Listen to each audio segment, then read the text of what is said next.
Assalamualaikum warahmatullahi wabarakatuh. Kali ini penulis mau bahas soal engine flash. Jadi penulis baru kepikiran satu lagi alasan mengapa kok yang pakai engine flash itu merasa bahwa pakai oli terbaik pun bakal tetap mengalami kerak di mesin, bakal mengalami sludge. Penulis baru kepikiran ini ketika nyelidiki soal oli high mileage ya.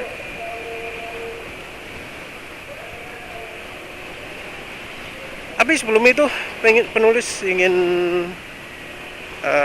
cerita dikit soal nih oli Valvoline CHAM ya.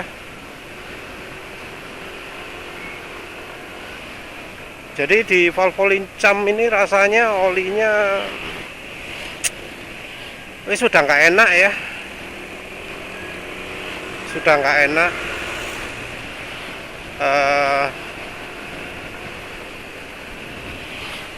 Wes apa jenenge?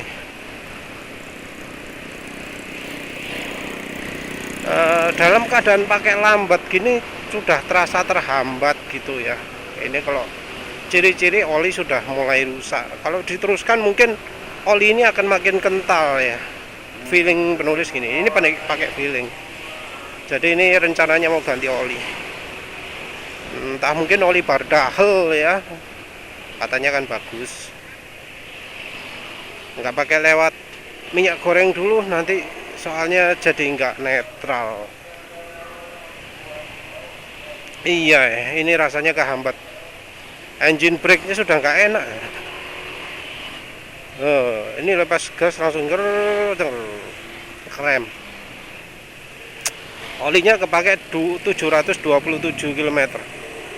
Nanti yang perlu diperhatikan adalah warna olinya apa nih? Hijau enggak? Soalnya sebelumnya penulis drain oli yang campuran ada sado revitalizanya itu kan hijau. Nah ini nanti lihat warnanya hijau atau enggak. Iya, akselerasi juga nggak enak ya. Tapi biasa nggak enak-enak oli yang sekarang. Penulis ganti ini sebelum menurunkan performa terlalu jauh. Jadi performa sudah turun tapi nggak jauh-jauh amat ya.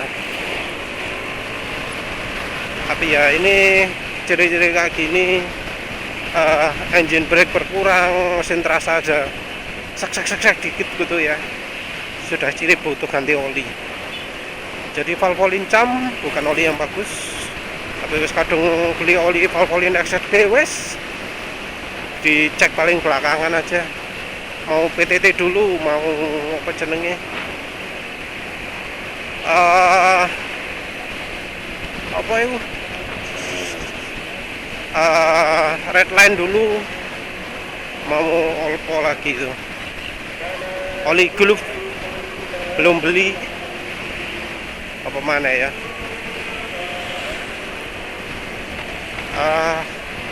Total belum coba sih. Ya nanti oli Bardahel dulu lah. Oh iya, penulis juga rencana mau beli mungkin ya Castrol GPS, entah jadi atau enggak.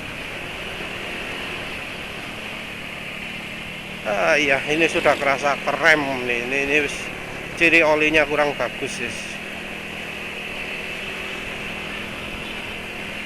Kalau dulu kayak gini ini penulis bakal tambahkan minyak goreng kayak luwe awet. Jadi olinya sudah rusak, tambah minyak goreng biar bisa lebih awet. Tapi kalau sekarang stok oli lagi banyak, bertumpuk-tumpuk, mau coba dulu lah. Nah, kembali lagi ke topik ya. Jadi menurut penulis yang pakai engine flash itu kebanyakan orangnya merasa bahwa yang oli yang ia pakai itu adalah yang paling baik, yang apa, wis nomor satu lah. Nah, menurut penulis ini terjadi karena ya ada missing link, ada kekosongan informasi, ada blank informasi, yaitu soal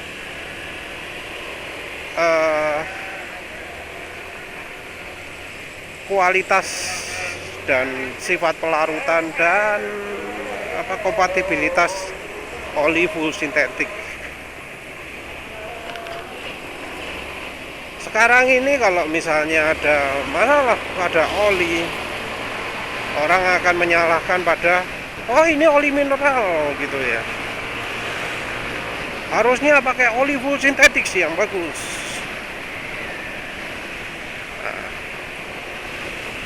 Nah, menurut penulis, orang itu jadi bergantung ke engine plus itu karena oli sintetis pun membuat masalah pada dia.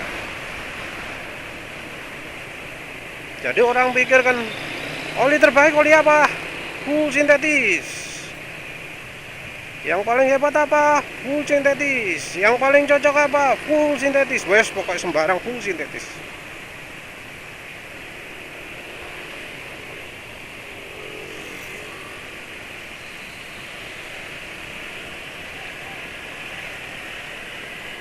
Nah, karena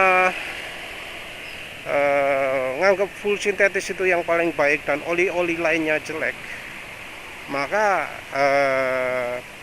patokan dia adalah dari oli full sintetis itu.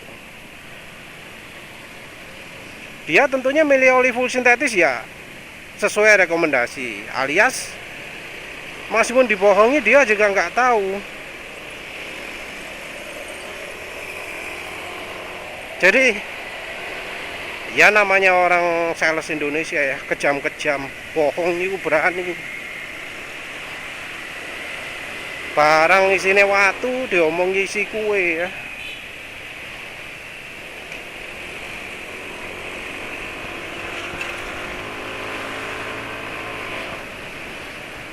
Dan ya kita lihat sendirilah di Facebook kalau orang nyarankan oli itu, wah oli ini full sintetis macam-macam gitu ya. Dan kita tidak melakukan pengecekan sendiri, jadi misalnya lihat ke datasheetnya atau apa gitu, padahal tersedia loh ya, kita nggak lihat, padahal ya sebenarnya olinya oli mineral yang diaku-aku sintetis, baik oleh pabriknya ataupun sama salesnya, sales Indonesia ataupun sales asli luarnya sana.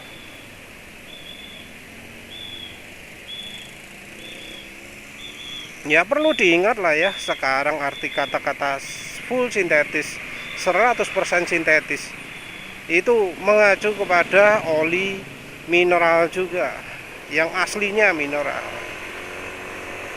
Beberapa pabrikan seperti misalnya Idemitsu itu nyebutnya masih konsisten mineral ya mineral, tapi kayak Eneos itu oli mineral pun disebut full sintetis.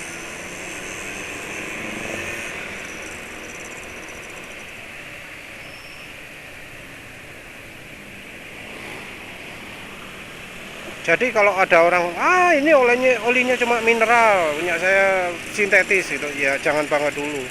Karena ya bisa jadi yang diklaim full sintetis pun ternyata mineral. Dan repotnya penulis ngasih anjuran ini ya, nggak bisa nyebut pakai oli mineral gitu, karena oli mineral pun macam-macam kan. Dari grup 1, 2, dan 3. Ya sering penulis jelaskan juga. Sama-sama oli mineral, kalau beda grup beda sifat.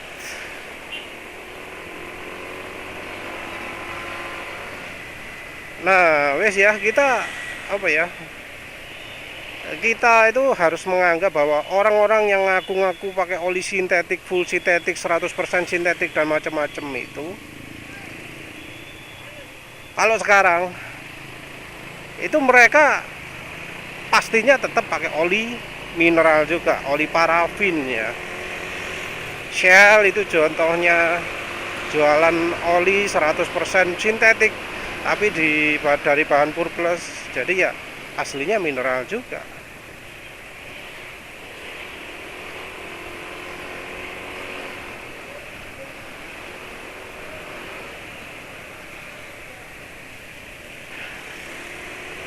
Nah wis terlepas dari isu itu, wis anggap aja lah full sintetik. Full sintetik beneran pun nggak apa-apa.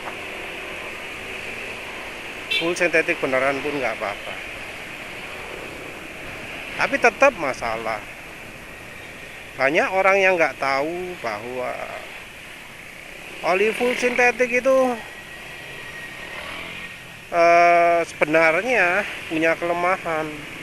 Baik yang full sintetik PAO ataupun full sintetik grup 3. Kalau yang ester beda lagi ya. Kita cuma bahas yang PAO sama grup 3 toh. Kalau grup 3 atau PAO itu kelemahannya adalah solvensinya yang kurang, daya pelarutan yang kurang. Solvensi kurang ini pengaruhnya banyak. Satu ke seal, dua ke film strength, ke daya pelicinya, tiga ke kemampuan aditifnya ya untuk sealnya itu.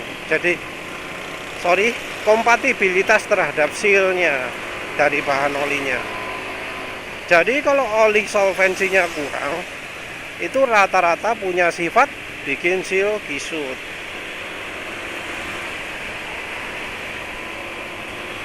Jadi oli full sintetik jadi punya 3 kelemahan. Yang satu, nggak licin kalau RPM rendah kecuali mengandalkan aditif. Jadi kalau aditifnya kurang nggak akan licin olinya. Terus karena solvensinya atau daya pelarutnya buruk, maka kerak-kerak yang ada di mesin itu sulit dilarutkan.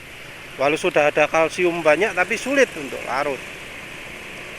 Yang ketiga adalah membuat seal kisut. Nah, ini menyebabkan masalah. Masalahnya nggak licin nggak begitu parah lah. Nggak licin itu mesin masih jalan, masih aman. Walau suara kasar, toleransi mesin berkurang, jadi longgar, oplak-oplak kabeh, tapi ya masih jalan. Yang fatal itu adalah yang solvensi ini. Jadi karena pelarutan bahan olinya kurang, dia nggak bisa membersihkan mesin. Jadi orang yang menganggap oli full sintetik itu oli bagus, itu melakukan kesalahan fatal karena dia pakai oli full sintetis, daya pelarutannya nggak baik. Ya tentu nggak semua pabrikan ya, karena tentunya ada yang pabrikan beneran lulus uji API ya. Oli-oli yang dibungkusnya itu ada tanda API logo. Tapi kan kebanyakan oli di pasaran enggak. API-nya itu cuma tulisan API di bungkusnya, enggak ada logo API-nya. Gak wani dari logo API karena mereka sama sekali enggak tersertifikasi beneran oleh lembaga API. Jadi kalau nempel bisa diganggu gugat, bawa ke pengadilan, bangkrut, penjara ya pemiliknya.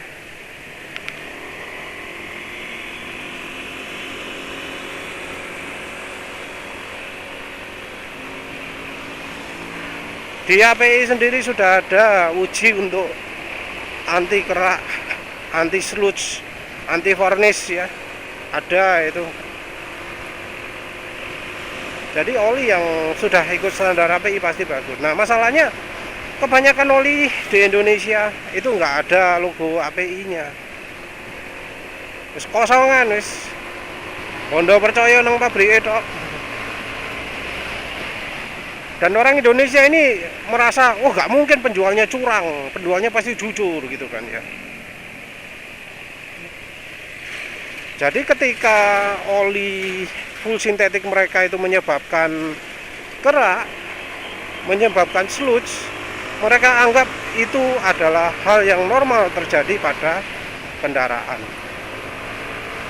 Dan ini terjadinya oleh mereka-mereka yang menggunakan oli full sintetik saja.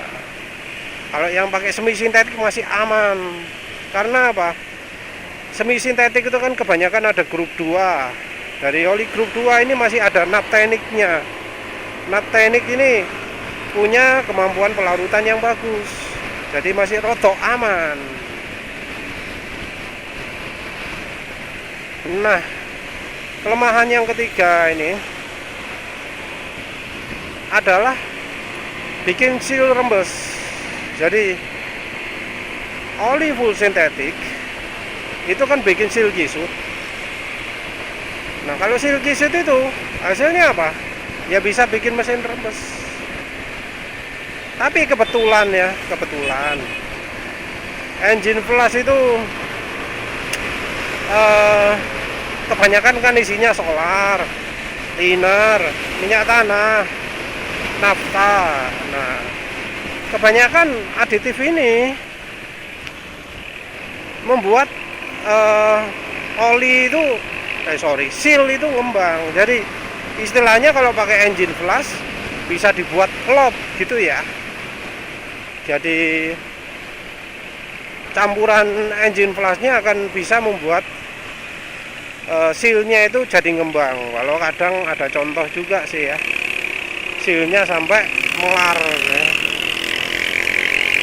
Nah itu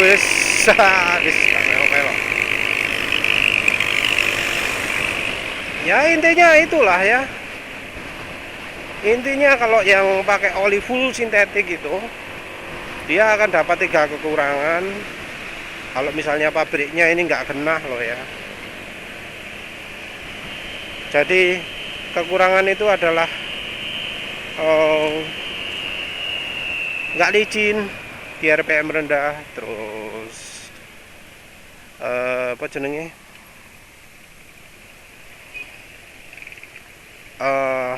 yang tadi itu apa jenenge, silky shoot. Terus yang ketiga itu solvensinya. Udah 3 itu guys. Mereka-mereka yang sekarang ini pakai oli grup 2, yang motornya pakai oli grup 2, mesinnya mati. Pakai grup 2 terus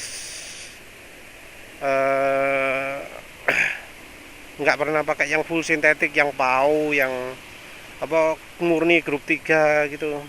Mesinnya ya masih aman. Dari solvensinya grup 2 itu cukup bagus, dari kompatibilitas terhadap seal juga masih lumayan lah dibanding dengan grup 3. Nah, mereka yang ngalami ini adalah mereka-mereka yang pakai oli full sintetik yang pabriknya ngawur, nggak nambahkan aditif-aditif tambahan sehingga lebih aman terhadap seal. Aditif yang aman terhadap seal itu ya pakai kebalikan.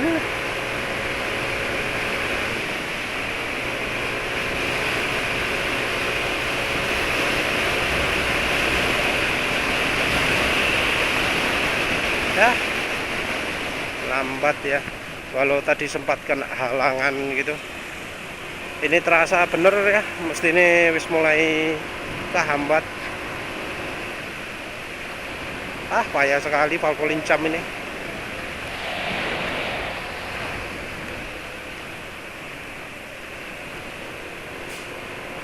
Kenapa? Tahu nggak, truk ini nggak berani lewat nyamping kanan, soalnya di samping kanan ini jalannya nggak rata banget, bikin kendaraan loncat-loncat ya.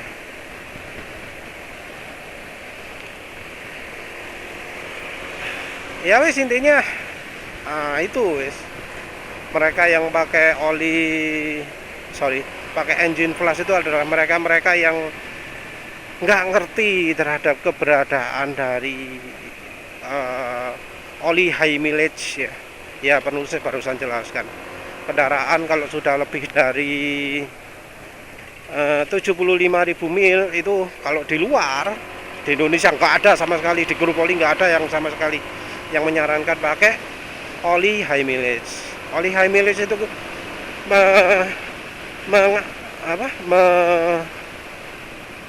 apa jenenge jadi solusi lah wis pokoknya, jadi solusi dari oli yang full sintetik. Jadi oli full sintetik itu kemampuan solvensinya rendah, terus ya yang dua utama yang dibahas adalah solvensi yang rendah dan kompatibilitas seal yang bikin kisut. Oli high mileage mengatasi hal itu. Jadi kalau di luar negeri sudah ada solusinya untuk motor yang sering dikotori, mobil yang kalau sering pakai full sintetis terus jadi banyak kerak macam-macam. Sudah ada solusinya, yaitu pakai oli high mileage. Dengan pakai oli high mileage, maka sealnya akan katanya diperbaiki. Terus solvensi olinya juga bagus sehingga bisa membantu membersihkan kerak-kerak yang ada di mesin. Wes pokoknya solusi sempurna lah untuk yang keseringan pakai oli full sintetis. Nah, orang-orang yang pemujanya engine plus itu nggak ngerti rupanya ada yang namanya oli high mileage itu. Penulis baru sadar ya, waktu bahas oli high mileage ini, penulis coba cari di grup oli, nggak ada, penulis nggak nemu ya, entah mungkin ada tapi penulis kelewatan ya, soalnya penulis sekarang kan sudah di blok dari Bekakas, di blok dari LDIC. Gak wani debat wongi ya, karena pendapat mereka salah.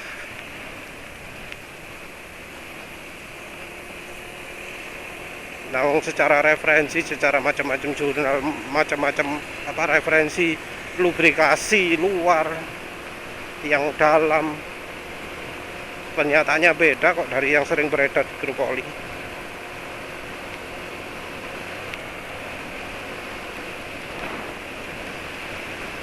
Kalau untuk lokal ya, kita kan nggak ada nih oli high mileage, karena ya nggak ada yang tahu, nggak ada yang ngasih tahu, nggak ada yang ngasih penjelasan. Jadi sama sekali tidak ada oli high mileage yang beredar di Indonesia. Nah, apa gantinya? Gantinya adalah dengan